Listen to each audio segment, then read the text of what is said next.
لله نحمده ونستعينه ونستغفره ونستنصره ونعوذ بالله من شرور أنفسنا ومن سيئات أعمالنا من يهده الله فلا مضل له ومن يضلله فلا هادي له ونشهد أن لا إله إلا الله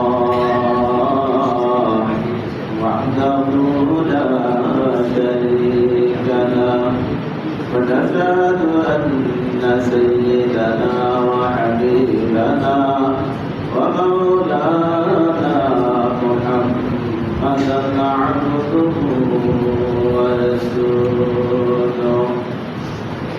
أما بعد فقد قال الله تعالى في كلامه المجيد وفرقانه الحميد أعوذ بالله من الشيطان الرجيم بسم الله الرحمن الرحيم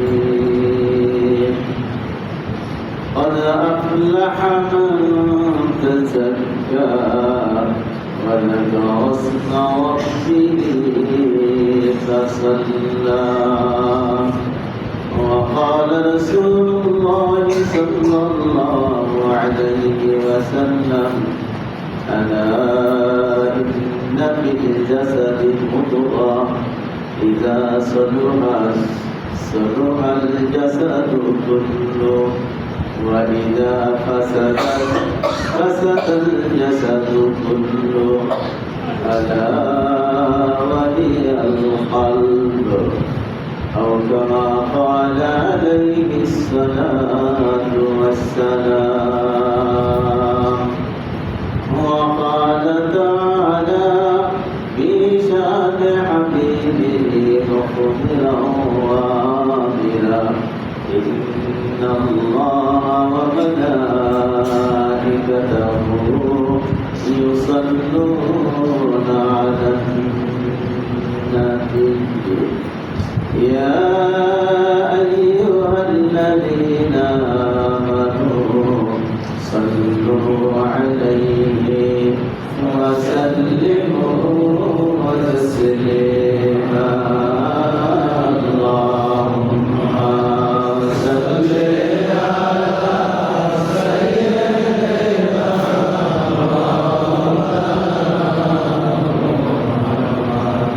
وعلى آل سيدنا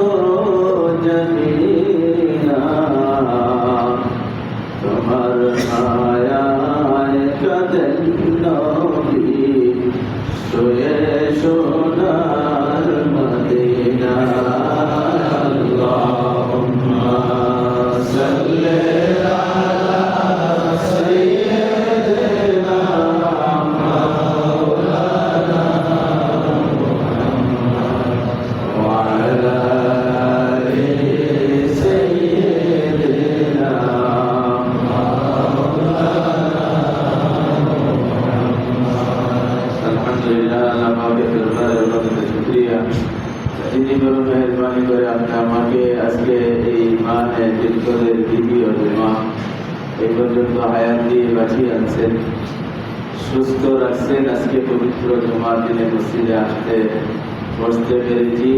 কালিমাতুর শুকর আদায় করি বলে আলহামদুলিল্লাহ। একটা মানুষ মসজিদের সাথে সম্পর্ক রাখা, নামাজের জায়গার সাথে তার মনের আকর্ষণ থাকা, মনের টান থাকা, এই ইমানের বড় পরিচয়। এই লোকটার ভিতরে কি আছে? ইমান আছে। কথাটা লক্ষ্য রাখতে হবে। অনেকেই মনে আসবে যে অনেক এমন জায়গায় ব্যবসার প্রতিষ্ঠান, এমন জায়গায় চাকরির প্রতিষ্ঠান দেখা যায় যে নমাজে যেতে গেলে অনেক সময় লাগে। আমি বুঝি নামাজের জায়গার প্রতি মনের আকর্ষণ, মনের টান। এই মনের টানটা যদি থাকে, বাস্তব ক্ষেত্রে অনেক সময় যদি মসজিদে যাইতে নাও পারে, হাদিসের বর্ণনা ব্যাখ্যায় বোঝা যায় এই মনের আকর্ষণের কারণেই আল্লাহ পাক তাকে জমাতের সন্তান করে। যদি তার ভিতরে এই আশাটা থাকে, চেষ্টাটা থাকে যে মসজিদে যাইতে চায়, চেষ্টাও করে করে হয়তো বাস্তবে সেটা হয় না, কিন্তু নিয়তের কারণে, চেষ্টার কারণে আল্লাহ পাক হাদিসের ভিতরে অনেকবারই আমরা শুনে থাকবো, একটা লোক জমাত করার জন্য বাসার থেকে রেডি হয়ে আসছে, অফিস থেকে বাইরে গেছে, ব্যবসার গতি থেকে উঠে গেছে, মসজিদে আইসা দেখলো জমাতটা হয়ে গেছে। বহুবার আমরা শুনে থাকবো এই হাদিস, হাদিসে পরিষ্কার বলা আছে, তো যে জামাতে নামাজ পড়ে যে সবটা পাইছে, যে লোকটা আয়া জামাতটা পাইল না, সে সব কম পাইব না? সমান, একবারে সমানে সমান। কারণ যে সে আপনার চেষ্টা করছে, নিয়ত ছিল, নিয়ত ছিল বাইরে হয়েছে, আসছে, আইসা দেখতে তারা হয়ে গেল, তারা মনে হয় পুরা জমাতের সব দেওয়া।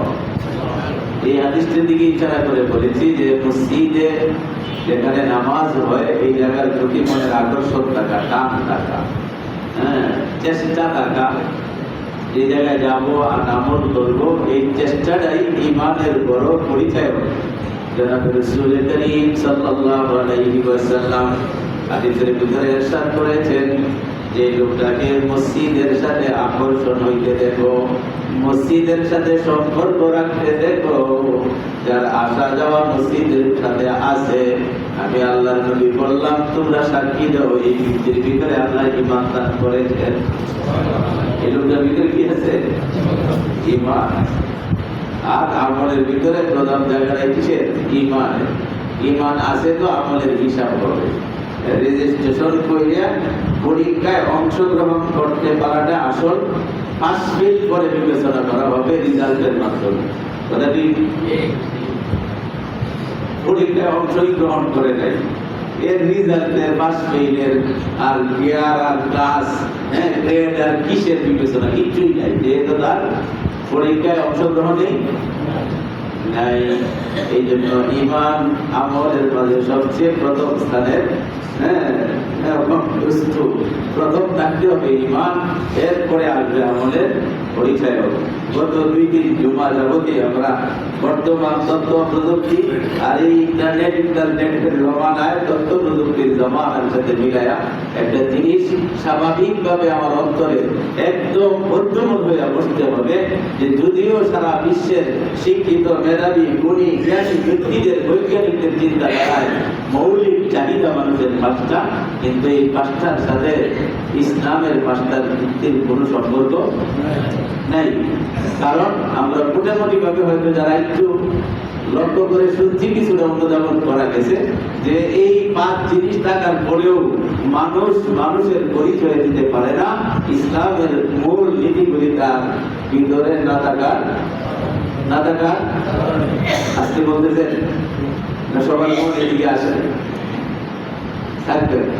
আমরা বাস্তবে দেখাইছিলাম যে আমেরিকার মতো বিশ্বের মোড়ল পারে নাই তাদের কিছু নিয়ম কানুন তাদের সমাজে, তাদের সংসদে, তাদের দেশে, তাদের জাতিতে বাস্তবায়ন করার জন্য কোনো আইন, বিধান, অর্থ ব্যয় কোনোটাই কাজে লাগলো না, সম্ভব না। কিন্তু ইসলামের মূল ভিত্তির সাথে মানুষ যখন নিজের মিলাই দেয়, সেই লোকটা আর কিছু হোক আর না হোক, শিক্ষার ক্যাটাগরি যেখানেই তার, বংশের মর্যাদার দিক থেকে তার স্থান যেখানেই হোক না কেন, বাসস্থান তেমন উন্নত মানের না, খাদ্যের অবস্থা চিকন চাল ভাগ্যে জুটে না, আমার ইসলাম বলে যদি ইসলামের সাথে তার কানেকশন হয়ে যায়, আর কিছু হোক আর না হোক, মানুষ হয়ে বসবাস করা, দুনিয়ার থেকে মানুষ নাম নিয়ে বিদায় হওয়া সহজ হয়ে যাবে।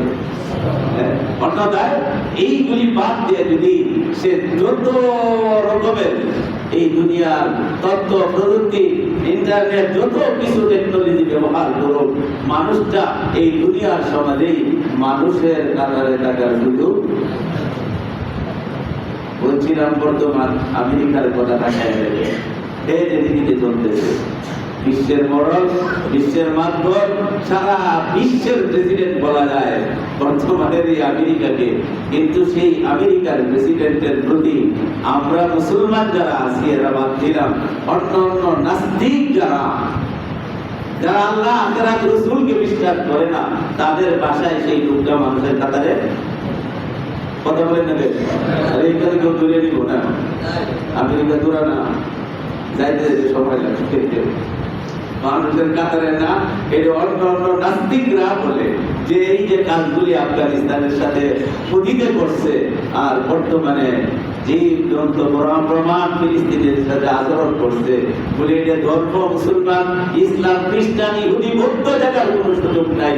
একটা মানুষ যদি আরেকটা মানুষকে মানুষ বলে স্বীকৃতি দেয়, এই মুহূর্তে সমস্ত শক্তি ব্যয় করে ফিলিস্তিনের উপরে আক্রমণ বন্ধ করা দরকার। এইগুলি কথা মুসলিম রাষ্ট্রের না, অন্য অন্য খ্রিস্টান রাষ্ট্রের অধিপতি যারা আছে তারাও বলবে। কিন্তু এই বলায় কাজ কেন? আসলে মুখে কয়েকটা, কাজে করে আরেকটা। এই তাদের বানানো দুনিয়ার সংবিধানের দ্বারা তার এই মনুষ্যত্বকে ধরে রাখার কোনো সুযোগ নেই, রাখতে পারবে না, সুযোগ নাই, গ্যারান্টি নাই। কারণ এরা মনুষ্যত্ব ধরে রাখবে। এই বডিটা বানাইছে কি আমেরিকার প্রেসিডেন্ট? আগের কোন প্রেসিডেন্ট নাই বডিটা বানানোওয়ালা আমার আল্লাহ, তিনি জানেন এর ভিতরে কি মাল মেটেরিয়াল দেওয়া আছে আর কোনটার অ্যাকশন কেমন আছে। সেই অ্যাকশন গুলি দাবায় রাখিয়া পরীক্ষামূলক ভাবে আল্লাহ দুনিয়াতে পাঠাইয়া দিয়েছে। অন্যথায় অনেকবার আমরা শুনেছি, অনেকবার বলা হয়েছে, সারা বিশ্বের একটা মানুষ এক মিনিট একটু চোখটা বন্ধ করে চিন্তা করেন, সারা বিশ্বের একটা মানুষ যদি আল্লাহকে স্বীকার না করে আল্লাহর 1 ইঞ্চি শক্তি কমে যাবে? চিন্তা করে বলে, গবেষণা করে বলে, যেখানে আছে আল্লাহ আমার বলবে যে বিশ্বের কেউ তো মানল না। আরেকটু বিপরীতে চিন্তা করলে দেখবো সারা বিশ্বের মানুষ কি যে খ্রিস্টান, হিন্দু, বৌদ্ধ সব মানুষ একবারে বুঝে লা ইলাহা ইল্লাল্লাহু মুহাম্মাদুর রাসূলুল্লাহ। আমার আল্লাহ ডাকতে বলে আমি যেতে আসি সেখানেই থাকবো। কথা ঠিক আছে? এত বড় চ্যালেঞ্জিং একটা কথা, এর ভিতরে সম্পূর্ণ এই দুনিয়া সুখ শান্তি ইজ্জত আর বৃষ্টি আমাকে কেন্দ্র করে, আমাদেরকে কেন্দ্র করে, মানুষকে কেন্দ্র করে আল্লাহ পরিষ্কার ঘোষণা করছে এই পৃথিবীর যা কিছু বানাইছি সবার ভিতরে 1 নম্বরে বানাইছি আমি মানুষকে রাখছি, আর সমস্ত পৃথিবীর সৃষ্ট কায়নাত আমি মানুষের গোলাম বানায় রাখছি, মানুষের গোলাম বানায় রাখছি। বলে এরা বলছি তোমারে বানাইছে আমার ইবাদতের জন্য। বন্ধা চিন্তা করে দেখছে তুই খুব পাক্কা একজন ওলি হয়ে গেছো, আমার লাভটা আমি খুব ভালো হয়ে গেলাম, লাভটা আল্লাহ বলতে পারবে? সামান্য একটু লাভ, সারা পৃথিবীর সব মানুষ আমার ওলি হয়ে গেছে। তুই যে কারণে ধরে পাঠাইছি, তুই তোর উদ্দেশ্য মতো জায়গায় বুঝতে পারছো। যদি ক্রেডিট থাকে, কোন রকমের প্রেস্টিজ থাকে, তোর প্রেস্টিজ। আমি যেখানে আছি সেখানেই থাকবো। মান্না সুদাম পাকে আজ তসবিহ শাহ, মান্না সুদাম পাকে আজ তসবিহ শাহ, পাকে হাম ঈশা শাওয়াদা দরবাজা, পাকে হাম ঈশা শাওয়াদা দরবাজা। আল্লাহ পাকের এই কুদরতি জবানের কথা আল্লামা রুমি রহমাতুল্লাহ আলাইহি তার কবিতার ভিতরে বর্ণনা করতেছেন। আল্লাহ যেটা ঘোষণা করতেছে, বান্দা তোর তাসবিহ, তোর তাহাজ্জুদ, তোর কুরবানি, তোর সালাত, তোর হজ, তোর যাকাত, তোর রোজা, তোর দান সদকা, তোর মসজিদ নির্মাণ, মাদ্রাসা নির্মাণ, যা কিছু করতেছস এইগুলির দ্বারা আমি আল্লাহ পাকের সামান্য কোনো উপকার আমার ক্রেডিট যেখানে আছে আজকে সেখানেই থাকবো। সবকিছু তোর উপকার। তুমি সুবহানাল্লাহ, সুবহানাল্লাহ, তুমি মহান, আল্লাহু আকবার, তুমি বড় ক্ষমতাধর, তুমি সবার বড়, তুমি বড় পবিত্র, তুমি বড় মহান বলে কথা যতবার এগুলি করতে থাকো, যতবার তুমি এগুলি জপতে থাকো, লাভকার লাভকার। আল্লাহ বলেন মান্না সুদাম, আমি হইলাম পাকে আজ তাসবিহ শাহ, তাদের তাসবিহ, ইবাদত, সালাত, কুরবানির মাধ্যমে আমি আল্লাহ পাকের কোন রকমের বড়াই, কোন রকমের গুরুত্ব, কোন রকমের বুজুর্গি বানার কোন সুযোগ, কোন ব্যবস্থা বলে তো লাভটা কি? ওই পাকে হাম ঈশা শাওয়ানা তাদের ভাষা, তাদের ইবাদত, তাদের বন্দেগী ইসলামের পাঁচের উপর অনুসরণ করার দ্বারায়, ইসলাম মতে জীবন যাপন করার দ্বারায় বিশ্ব নবী আকায়ে নামদার তাজদারে মদিনা মুহাম্মদুর রাসূলুল্লাহ সাল্লাল্লাহু আলাইহি ওয়াসাল্লামের অনুসরণের দ্বারা আমি তার প্রকৃত মনুষ্যত্বকে জাগিয়ে তুলি। তার মনুষ্যত্ব যেটা আছে, সত্যিকারের যে ইজ্জত পাওয়ার দরকার, সে তার গন্তব্যস্থানে চলে যায়। সেই ইজ্জতটুকু দুনিয়াতেও অর্জন করে, আখিরাতেও অর্জন করে। তিনি বলেন সুবহানাল্লাহ। আমার উপরে ভিতরে লাভ নেই। আল্লাহ আমার পবিত্রতার জন্য, আমার সুখের জন্য, আমার শান্তির জন্য ইসলাম, আমার দুনিয়ার ক্রেডিটের জন্য আমার ইসলাম, আমার জীবনের প্রেস্টিজ পরিবারগত জাতিগত ভাবে আমি যেন অর্জন করতে পারি, তার জন্য আদর্শ মডেল মুহাম্মদুর সাল্লাল্লাহু আলাইহি ওয়াসাল্লাম বলেন। কেন? যে আমি আমার বন্ধুকে এইভাবেই সাজাইছি। বহুবার শুনছি, বহুবার শুনে থাকবো। সমস্ত নবীদের আখলাক, যে যুগের যে নবী ছিলেন, কোন নবীর চরিত্রের চেয়ে একজন উম্মতের চরিত্র ভালো হওয়ার সুযোগ, কথা বলেন, ভালো হওয়ার সুযোগ। আরে উস্তাদের যে ছাত্র বড় হইলে আপনি পকেট থেকে আসেন। নবীরা তো উস্তাদ ছিলেন, তাদেরকে পরিপূর্ণতা দান করে আল্লাহ দুনিয়াতে মডেল হিসাবে পাঠাইছে। যাও টিচারগিরি করে আসো, দুনিয়ার মানুষকে মনুষ্যত্বের শিক্ষা দাও, মানুষ বানায় দাও। আর কোনো দরকার নাই। আমি মানুষকে বড় সুন্দর করে সৃষ্টি করতে বাহ্যিক ভাবে, আমি তার আন্তরিক ভাবে তার ব্যক্তিগত জীবনটা বাহ্যিক এবং গোপনীয় বাতিনি যেটা আছে পরিপূর্ণভাবে পূর্ণতার স্থানে উঠায়া তাদের ইজ্জত, তাদের সম্মান রক্ষা করে দুনিয়া আখিরাতের জিন্দেগিতে শান্তি দিতে চাই। এই শিক্ষা দিয়ে নবী রাসূলের যুগে পাঠাইছেন। সমস্ত নবী রাসূল, সমস্ত আম্বিয়া আলাইহিস সালাতু ওয়াস সালাম বলেন আখলাক কিতাবের ভিতরে আছে।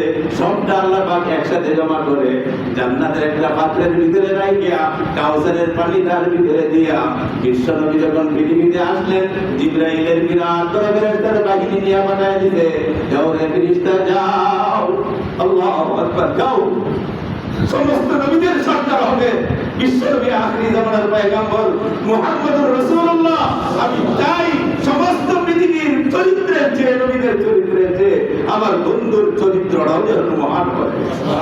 কি করবো? ইব্রাহিম বলে যাও, এই পাত্রের ভিতরে কাউসারের পানি মিশ্রিত, জান্নাতের পানি মিশ্রিত সমস্ত নবীদের আখলাককে আমি এখানে জমা করে দিলাম, তাদের চরিত্রকে একত্রিত করলাম। জিবরাইল বলে মাওলা আমি কি করব? বলে তুমি যাও বন্ধুর কাছে, বন্ধু পৃথিবীতে আসতেছে, আসার কিছুক্ষণের ভিতরেই সেই গোপনে ভাবে সমস্ত নবীদের চরিত্রের ভিতরে আমার বন্ধু মুহাম্মদকে ডুবাইয়া দাও। সেখানে ডুবাইয়া দাও অর্থ বলে সমস্ত নবীদের আখলাক একসাথে করে আমি আমার বন্ধুর ভিতরে ঢুকাই দিতে চাই। সমস্ত নবীদের চরিত্র, সমস্ত নবীদের আদর্শ, সমস্ত নবীদের মডেল আমি দিতে চাই আমার বন্ধু মুহাম্মদুর রাসূলুল্লাহ।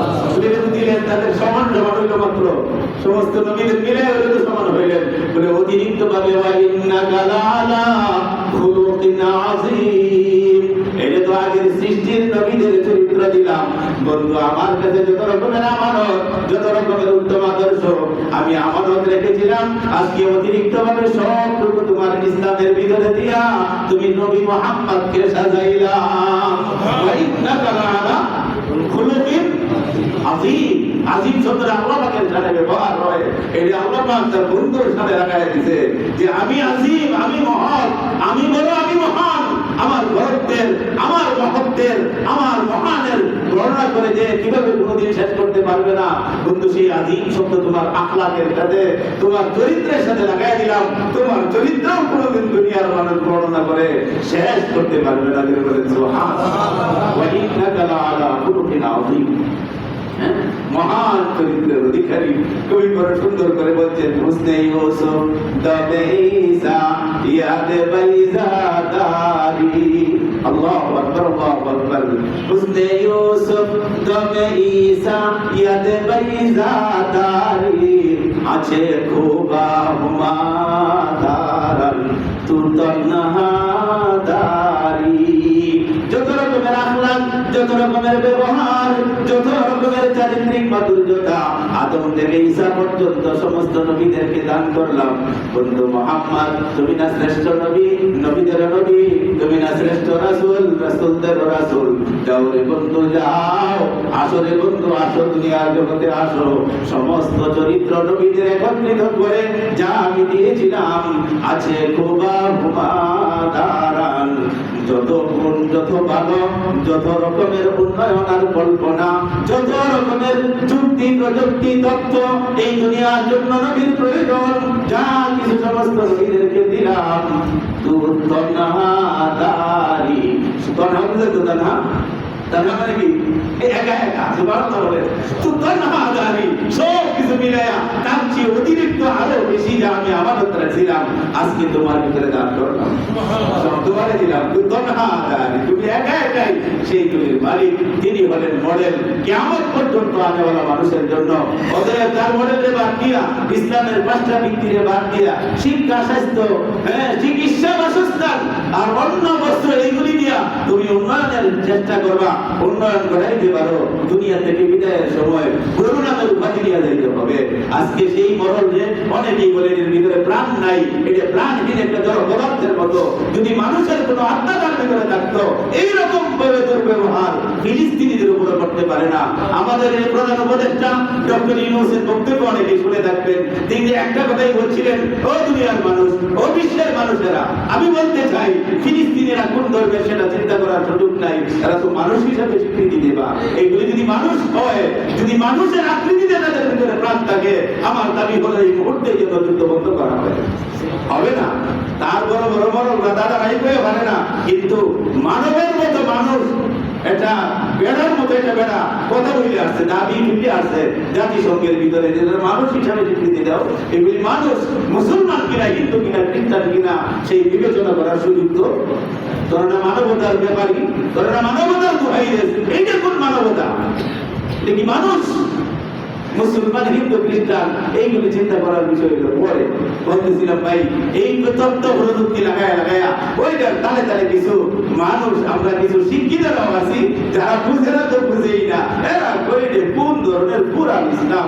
এইগুলি কি বর্তমান তত্ত্ব প্রযুক্তির জমানায় চলে বলে নাউযুবিল্লাহ।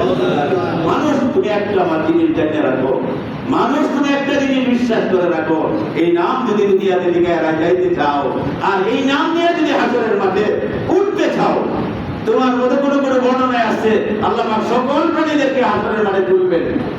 কোনো কোনো বর্ণনায় এই কথা বলে না, জিন আর ইনসানের বিচার হবে, কিন্তু কোনো কোনো তাফসীর কারো বর্ণনা করতেছে সকল প্রাণীকুলকে আল্লাহ পাক হাসরের মাঠে তুলবেন। আবার চিন্তা করিয়া বেঞ্জের আওলায় দিয়েন না যে কয়েকটা পাড়ার মাঝে যায়, একজনের ঘরে টঙ্গির মাঝে গিয়ে হারায় যায় ছোট ছোট, এইখানে সমস্ত প্রাণীরাও থাকবে, কেমনে কি এই চিন্তা সুযোগ নাই। তত্ত্ব প্রযুক্তির ভিতরে দেখেন এখন কি কি অবস্থা করে রাখছে।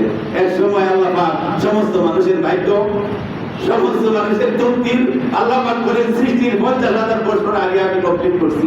সুবহানাল্লাহ বলে, সৃষ্টির 50,000 বছর শেষ আগে শেষ বলে, এটা তো মানুষের ভাগ্য এইগুলি কোন জায়গায় জমা আছে? জায়গাটা করি মেমোরি ক্ষেত্রে না জানি কত বড় বড়, দুদিন আগে তোমার অসুবিধাটা কোথায়? আল্লাহর কাছে কি জায়গা অভাব? এই তথ্য প্রযুক্তি আয়া আরো সহজ করছে। হ্যাঁ, তথ্য প্রযুক্তি আয়া এখন সহজ করছে যে পৃথিবীটার অবস্থায় আমরা জানি না। লাস্টে বৈজ্ঞানিক বলতে বাধ্য হয়েছে এগুলি বয়ানে মৌলবীরা করতো, আসমান বলতে তো কিছু খাই লাগে না, আসমান বলতে বলে কিছু নাউযুবিল্লাহ বলবেন না, আসমান নাই দাদা ভাই না,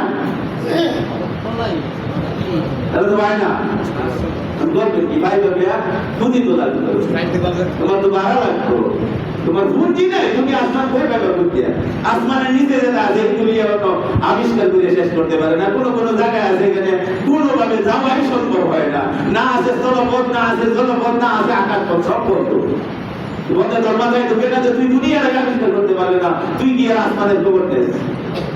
আমি আল্লাহ পাক বলতেছি আমি 7টা আসমান বানাইছি। সুবহানাল্লাহ বলে, আসমানের একটা বুঝতই আমি তো 7টা আসমান বানাইছি। আল্লাযী খালাকা সাবআ সামাওয়াতিন তিবাকা, স্তরে স্তরে বানাইছি। এবার বিল্ডিংটা স্তরে স্তরে বানাও, তালা বানাও, আমি স্তরে স্তরে আসমান বানায় রাখছি। এখন তুই বিল্ডিং এর নিচে যাদের প্রথম ছাদের নিচে যেগুলি আছে এইগুলির হিসাব নিকাশ মিলাই ধরস না, টাইলস কোন জায়গার, এইখানে ফিটিংস কোন জায়গার, এইগুলি তোর খবর নাই। তুই বিয়ের সাদের খবর লইবে তুই তো যেটি আছে মনে লাগানো ওইগুলি নিয়ে খবর পাস না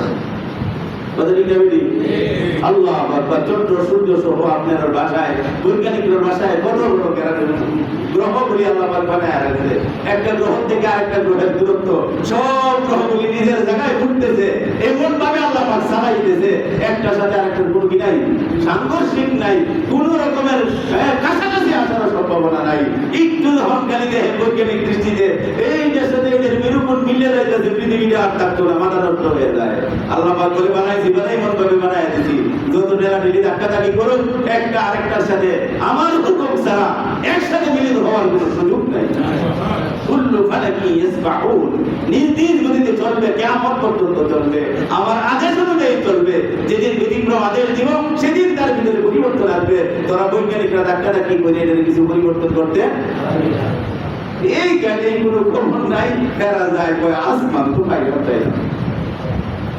এই কমপক্ষ এই কয়ে যুক্তিবাদী এই বুদ্ধিজীবীরাও এই বৈজ্ঞানিকরা এক সময় বলতেছিল চাঁদ বলতেও কিছু নাই চন্দ্র বলতেও কিছু নাই যখন আল্লাহ পাক চাঁদে উড়াইয়া দিতে করে গিয়ে চাঁদও স্বীকার করছে সাথে সাথে বিশ্বনবী আখিরি জামানার পয়গম্বর মুহাম্মদুর রাসূলুল্লাহ সাল্লাল্লাহু আলাইহি সাল্লামের অনেক মুজিজার ভিতরে শত শত মুজিজার ভিতরে একটা মুজিজা আছে নাকল খাবার চন্দ্র দ্বিগণ্ডিত হওয়া এই ব্যক্তি এই নবী স্বীকার করছে কয় না চাঁদটার ভিতরে মনে হয় একটা বাংলা জিনিস জোড়া লাগানোর নিদর্শন আছে সুবহানাল্লাহ একটা জিনিস ভেঙে গেছে গা ক্লাস একটা ভেঙে গেছে গা প্রযুক্ত প্রযুক্তিতে লাগাই দিয়েছেন যতই উচ্চ মানের টপ লেভেলের কারিগর হোক জোড়া তো জোড়াই জোড়া জোড়া এই কথা বলে না জোড়া তো এই লাগছে যত নিপুণ ভাবে আল্লাহ পাক লাগা এই দুনিয়ার কপাল পুরা বৈজ্ঞানিকদের মাথার ভিতরে একটা থাপ্পড় দেওয়ার জন্য আল্লাহ পাক একটু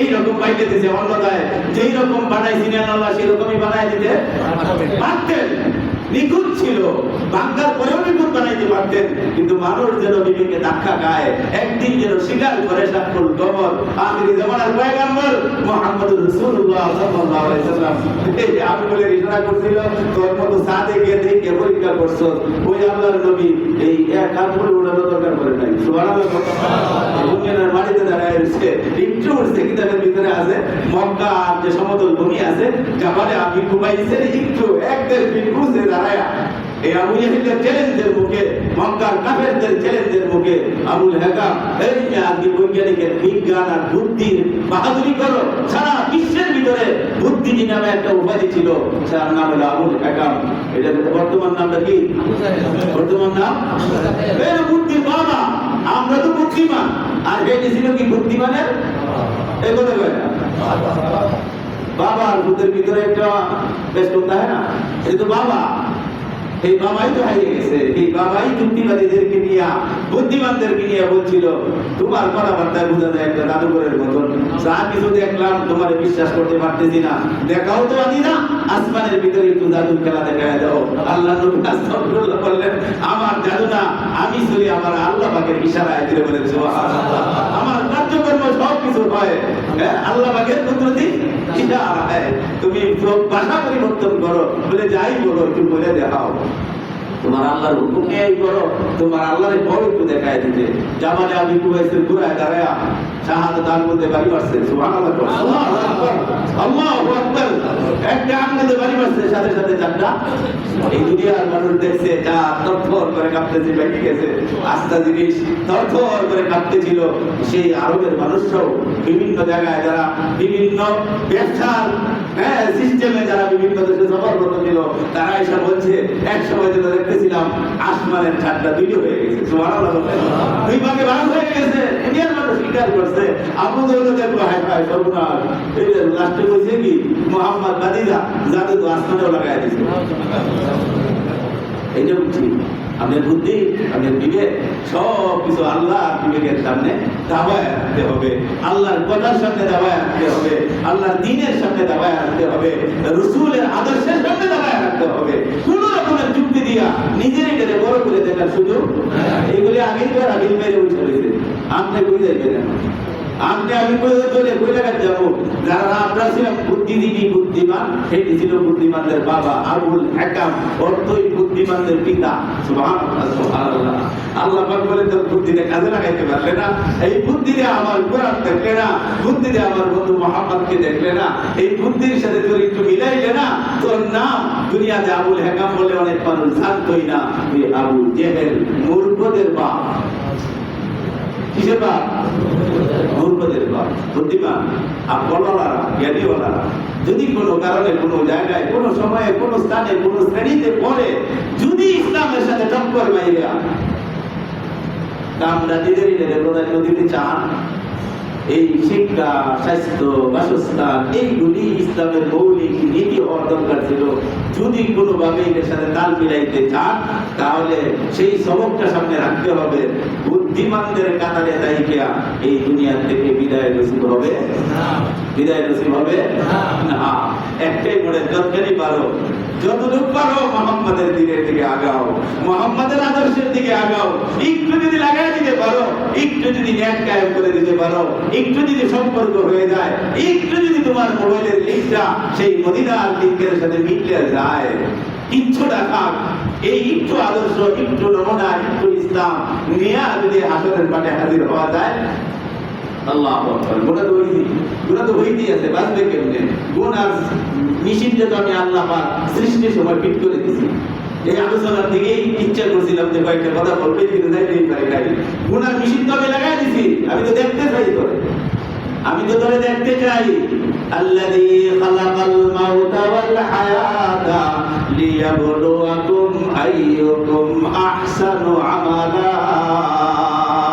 মেশিন তো আমি বানায় দিছি সেই মেশিন নিয়ে বলতেছিলাম আগুন এটার ভিতরে বেড়ে গিয়ে আছে বাতাস এটা সব ফিরে ফিরে আলাদা থাকতে চায় পানি সবকিছুকে তলায় দিতে চায় মাটি এটা কি বল সবকিছুকে ধরে রাখতে চায় এগুলি শব্দ তার ভিতরে দিয়ে দিছি পরীক্ষার মেশিন এই পরীক্ষার মেশিনটা আমি তোরে বানাইছি বানায় বলছি তুই ইসলামের ভিতরে আইসা বল তুই বল লা ইলাহা ইল্লাল্লাহু মুহাম্মাদুর রাসূলুল্লাহ এই কথাটা স্বীকৃতি দে অন্তরের ভিতরে জায়গা দে আজাদ হইলে নামাজে দাঁড়িয়ে যা টাকা পয়সা হইলে যাকাত দে বছর করে রমজান আসলে তুই রোজা রাখ অর্থ সম্পদের মালিক হলে তুই হজ কর সমস্ত পরীক্ষার মেশিনগুলি তোর কাছে ফেল হইয়া তোর মডেলটা মিলে যাবে মদিনার মডেলের সাথে আল্লাহর নবী হাসরের দিন ডাক দিবে আসো আসো আসো ভয়ে থরথর করে তুই কাঁপতে থাকবে কিন্তু তোর তুই নেতারে চিনতে পারবে কি বলেন সুবহানাল্লাহ এটা নেতা এটা লিঙ্ক ছিল এর সাথে লাইন ছিল এর সাথে সম্পর্ক ছিল সারা পৃথিবীর অন্ধকার তোর চোখের ভিতরে যদি পর্দা করতে চায় যেহেতু বিশ্ব নবীর সাথে তোর লিঙ্ক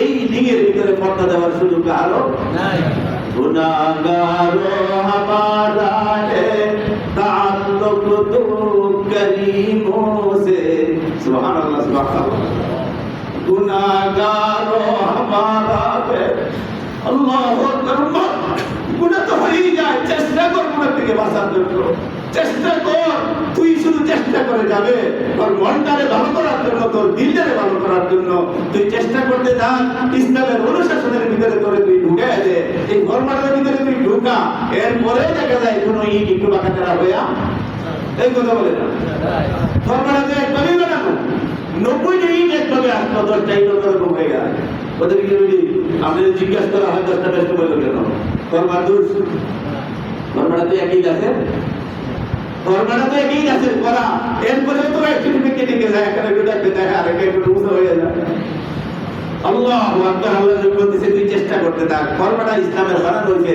তোর মানুষত্বটা ঠিক রাখার জন্য তোর ইজ্জত তোর প্রেস্টিজ তোর সম্মান ঠিক রাখার জন্য এই কর্মার ভিতরে তুই ঢুকে যা এই কর্মার ভিতরে তুই ঢুকে যা ভিতরে ঢুকে যেতে এরপরও কিছু বেশ হয়ে যাবে কারণ পরীক্ষা 100 ভাগের 100 ভাগ আনসার করা সবার যোগ পাইয়ে দুটে এই তো পরীক্ষা ঢুকে সব ছাত্র যদি কয় একটু আনসার করছি মনে হয় যদি আসলে পরীক্ষা হয়তো প্রশ্নের মতো প্রশ্নই হয় নাই না মানে হলের নিয়ম কারণ একটাও মানে নাই তাহলে সব ছাত্র 100 আনসার করে কোন পরীক্ষা সম্ভব হবে না 100 আনসার হবে না হ্যাঁ এর ভিতরে হ্যাঁ কয়েকজন আছে এরা আনবে বান্ধবদের তুলনায় এরা আনবে সিরিয়ালের ভিতরে এরা 10তম স্থান 1ম স্থান 21তম স্থান তারা দখল করবে কিন্তু সবাই যে 10 বা 11 বা 20টা পরীক্ষার ভিতরে তবে বন্ধা উম্মত নিরাশ হইস না, হতাশায় ভুগিস না। ইসলামের ফরমান ভিতরে নিজেকে ঢোকাও, আমাকে শ্রেষ্ঠ নবী বলে স্বীকৃতি দাও। আমার আদর্শের চেয়ে ভালো আর কিছু এই পৃথিবীর মানুষ আশা করতে নাই, কিছু আশা করতে কিছু নাই। আল্লাহ পাক বলেন আল-ইয়াওমা আকমালতু লাকুম দীনাকুম ওয়া আতমামতু আলাইকুম নি'মাতি ওয়া রাদিতু লাকুমুল ইসলাম দীনা। বন্ধু মুহাম্মদ, বিদায় হওয়ার সময়, তোমার সময় পৃথিবীর জন্য শেষ হয়ে আসছে। সুসংবাদ দাও, বিশ্বের উম্মতকে জানায়া দাও, আমি আজকে আমার নিয়ামত, আমার দান, আমার করুণা, আমার দয়া, আমার মেহেরবানি যা কিছু পৃথিবীর সৃষ্টি থেকে একত্র করে রাখছিলাম পূর্ণভাবে তোমার ভিতরে দেয়া দিলাম। আল-ইয়াওমা আকমালতু লাকুম দীনাকুম, তোমার জীবন চলার ব্যবস্থাকে আমি পূর্ণতা দান করলাম। সুবহানাল্লাহি ওয়া বিহামদিহি ওয়া আতমামতু আলাইকুম নি'মাতি। কোরআনের আয়াত। বন্ধু, যত রকমের দয়া দান জন্য আছে পৃথিবীর জন্য সব আমি তোমার ভিতরে দিয়ে দিয়েছি। ওয়া আতমামতু আলাইকুম নি'মাতি, আর কি জানো, সব কিছু ধরার জন্য, সব কিছু পরিপূর্ণভাবে পাওয়ার জন্য একটাই ব্যবস্থা, ওয়া রাদিতু লাকুমুল ইসলাম দীনা। ধর্ম হিসাবে কিয়ামত পর্যন্ত আনেওয়ালা মানুষের জন্য একটা ফরমান দিলাম, তার নাম ইসলাম। তার নাম কি? ইসলাম। তার নাম ইসলাম। ইসলামের ভিতরে ঢুকলে বন্ধু ডেকে ডেকে হাসরের দিন বলবে গুনাহগার হামারা হে তাআল্লুক তু করিমো সে। ওরে উম্মত, তোরে আমার বান্দারা বয়বাস কেন একটু পরবার ভিতরে কইলে কিছু ব্যস্ত হয়েই যায়। তুই তো চেষ্টা করছস, আমি দেখবো তুই চেষ্টা করছিলি কিনা, ইসলামের ভিতরে পুরা ঢুকছিলে কিনা, ইসলামের ভিতরে পুরা অনুশাসনগুলি মানার জন্য তোর মনটা প্রস্তুত ছিল কিনা। আমি আমার আল্লাহ এটাই দেখতে চাই। যদি এরকম হয়ে যায়, গুনাহগার হামারা হে, যেরকম ভালো ইটগুলিও কোম্পানির মালিক হয়ে যায়, পাকা যারা ইটগুলির মালিক তো অন্য কেউ হয় না। ওদেরই কেমনি বাংলাদেশ হয়ে গেছে, এটি কারের জন্য দিয়ে দিব। এইগুলির মালিক মালিক, এই কোম্পানির মালিক, ইট গাড়ার মালিক, সে এইগুলির মালিক। আল্লাহ নবী বলতে চায় গুনাহগার হামারা হে, যারা পাপী, যারা পাপ করে ফেলেছো, গুনার সাগরে ভাসে গেছো, এইগুলো তো আমার। সুবহানাল্লাহ, এইগুলো তো আমার, এগুলো তো আমার উম্মত। আমি তো দেখছি যারা ইসলামের ভিতরে ঢুকছিল, আমাকে ধরার জন্য দৈনন্দিন জীবন থেকে শুরু করে একবারে সংসদ ভবন পর্যন্ত নিজ নিজ স্থান আর পাত্র হিসাবে, নিজ নিজ সময় হিসাবে চেষ্টা করছিল আমি মুহাম্মাদের আদর্শকে ফিট করার জন্য। এই চেষ্টা যেহেতু করছে, কেউ সাকসেসফুল হয়েছে, কেউ হয় নাই, কিছুটা কম হয়েছে, কিছুটা বেশি হয়েছে। আর বন্দারা উম্মতরা শুনে নে, গুনাহগার হামারা হে, অর্থ কি বুঝে না? অর্থ বুঝে? গুনাহগার হামারা হে অর্থ কি? এই গুনাহগার আমাদের, সুবহানাল্লাহ বলতে আমাদের বলতে আমার আল্লাহ এবং আমার, সুবহানাল্লাহ বলতে আমাদের বলতে সারা বিশ্বের কেউ না। এই গুনাহগার পাপীরাও হামারা হে, যে আমাদের, আমাদের বলতে আমার আল্লাহ এবং আমি মুহাম্মদুর রাসূলুল্লাহ সাল্লাল্লাহু আলাইহি ওয়াসাল্লাম। দুইজন মেহেরবানের সাথে এই গুনাহগার বান্দাদের তো সম্পর্ক। সুবহানাল্লাহ, দুইজন দয়ালুর সাথে তার সম্পর্ক। একজন দয়ালু মেহেরবান আল্লাহ, আরেকজন রহমতের নবী আমি মুহাম্মদুর রাসূলুল্লাহ সাল্লাল্লাহু আলাইহি ওয়াসাল্লাম। নারাকো কওবে মাহশরকা, তোর নাই ওই নাই ডরাস না, এটা বাগানটা হয়ে গেছে, কি করা যাইব? ফরমানটা তো আসিল ইসলামের, এই ফরমানটা তো ঠিক ছিল, একটু বাগানটা হয়ে গেছে। নারাকো কওবে মাহশরকা, ডর নাই, ভয় নাই, আখিরাতের ভয় নাই। সুবহানাল্লাহ বলেন। ইশারা হায় মুহাম্মদ কে, একটা ইশারা আসবে, আমি শ্রেষ্ঠ নবী মুহাম্মদুর রাসূলুল্লাহ সাল্লাল্লাহু আলাইহি ওয়াসাল্লামের আঙ্গুলের ইশারা। ও উম্মতরা, ভুলে যাও কেন? যে নবীর আঙ্গুলের ইশারায় মাটির থেকে দাঁড়ায় আসমানের চাঁদ দ্বিগুণিত হয়ে যায়। ভালো করে মনে রাখবা, ভালো করে ভিতরে দেখা দিবা, দিনটা যদি ঠিক থাকে আমার সাথে, এই আঙ্গুলটা নিয়েই তবে হাজারের মাটি উঠবো। যে আঙ্গুলে দুনিয়ার চাঁদ ভাগ হয়, যে আঙ্গুলের দ্বারা আকাশের চাঁদ দ্বিগুণিত হয়ে যায়, সেই আঙ্গুল নিয়ে আমি মুহাম্মদ হাজারের মাটি হাজির থাকবো। দুনিয়াতে এই দিনের ক্ষমতা এরকম হয়, আখিরাতে আঙ্গুলের ক্ষমতা কতটুকু? সুবহানাল্লাহ বলে জানা, একটা বাড়ি দিব, একটা বাড়ি দিব, কোন মিলিয়ন ট্রিলিয়ন কোন কম্পিউটারে হিসাব করার সুযোগ নাই। এত এত সংখ্যার মানুষকে আমার একটা ইশারা দ্বারা আল্লাহ পাক জাহান্নাম থেকে বের করে জান্নাতে পাঠায়। সুবহানাল্লাহ, আল্লাহ পাক বুঝার মানার আমল করার তৌফিক দান করুন।